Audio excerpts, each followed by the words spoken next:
नमस्कार दोस्तों, आने वाली संतान सप्तमी की मेरी सभी बहनों को बहुत बहुत बधाई। फ्रेंड्स, इस बार संतान सप्तमी का व्रत जैसे कि आपको पता ही है, भाद्र मास के शुक्ल पक्ष की सप्तमी तिथि 30 अगस्त दिन शनिवार को पड़ रही है। इस दिन सभी माताएं अपने बच्चों की दीर्घायु कुशलता के लिए व्रत करेंगे। लेकिन व्रत के समय यदि आप पीरियड्स में हैं तो व्रत करें या ना करें, क्या नया व्रत शुरू कर सकते हैं, पूजा किसी और से कराएं या ना कराएं, कैसे पूजा करें, संपूर्ण नियम इस वीडियो में हम आपके लिए लेकर आए हैं। फ्रेंड्स देखिए, संतान सप्तमी का व्रत बड़े व्रतों में से एक होता है। इस दिन अपनी संतान के लिए, संतान की प्राप्ति के लिए या संतान की दीर्घायु के लिए, उज्जवल भविष्य के लिए व्रत किया जाता है।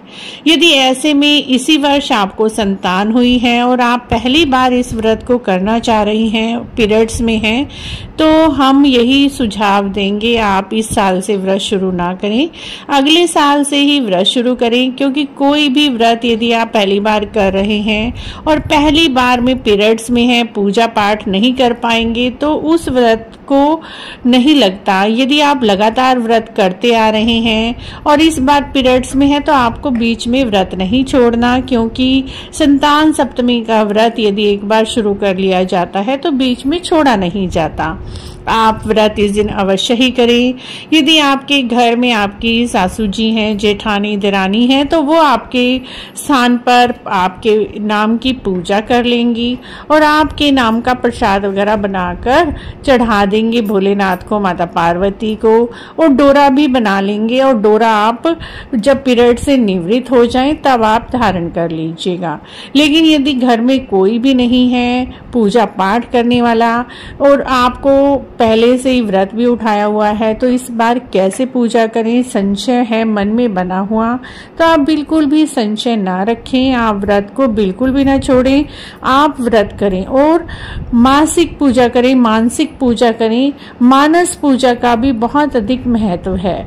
जैसे हम साक्षात रूप में भगवान की पूजा करते हैं, वैसे ही मानस पूजा यानी मन ही मन, मानसिक रूप से आप एक नहा धोकर स्वच्छ वस्त्र धारण करके एक आसन पर विराजमान हो जाएं और वहां पर बैठकर आंखें बंद करके हाथ जोड़ के मन ही मन माता पार्वती जी का, गणेश जी महाराज का, भोलेनाथ का ध्यान करते हुए संतान सप्तमी का व्रत करें और अपने व्रत के लिए आप प्रार्थना करें माता पार्वती से, संतान की उत्पत्ति के लिए, संतान के उज्जवल भविष्य के लिए।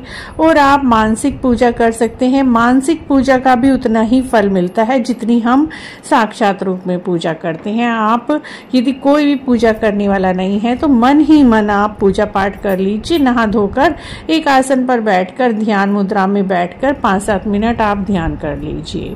कथा आप इस दिन अवश्य ही सुने, चाहे मासिक धर्म में है। आप उस दिन किताब को हाथ न लगाएं, किताब को पढ़ नहीं सकते आप, लेकिन सुन सकते हैं। आजकल तो सोशल मीडिया पर भी हर तरह की कहानियां, तीज त्योहार की, व्रत की कहानियां आती ही हैं, आप वहां पर जाकर सुन सकते हैं, चाहे आप हमारे चैनल पर जाकर भी सुन सकते हैं।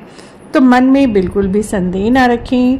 देवियों की पूजा पीरियड्स के 5वें दिन करी जाती है और देवताओं की पूजा 7वें दिन।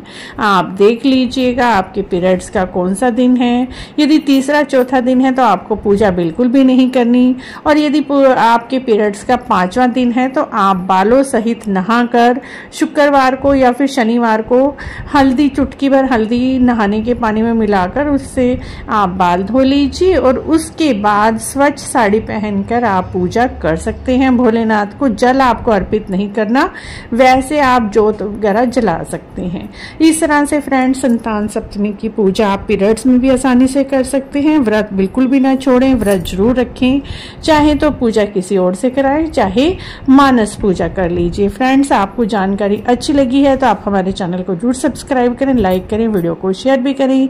कमेंट बॉक्स में जय गौरा मैया अवश्य लिखें।